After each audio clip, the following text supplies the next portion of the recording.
Hi guys, before you guys say anything about me swapping ignition coils and how that's not very professional, it actually is quite common, quite a common practice, and also recommended by the dealerships. I'm going to link an excerpt, a piece of a technical service bulletin where it even says, during the X amount of steps, that if the misfire moves from one cylinder to another after swapping a coil, then obviously it is a coil problem. So I have no problems using the swap method.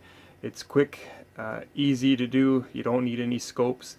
I don't pull a scope out for every single ignition misfire.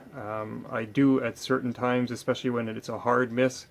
But when you have an intermittent where it just doesn't misfire all the time, or there's no consistency, it's erratic, so in that type of sense, do the coil first. Otherwise you're pulling out stuff that's not really needed. And like you saw in these last two videos, they both had ignition faults, coil being the problem.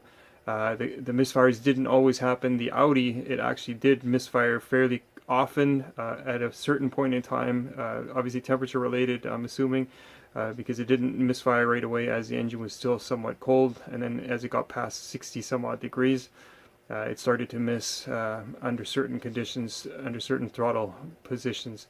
The VR6 was kind of different. It seemed to misfire just as the engine was cranking. The first time was probably because the spark plug was still wet, which I had mentioned also. But again, you saw that the cylinder 2 misfired, which it shouldn't have because it never did before. So swapping a coil, I have no problems doing that. If you guys do it differently, that's the way you do it. I just want to make sure that you guys understand why I do it.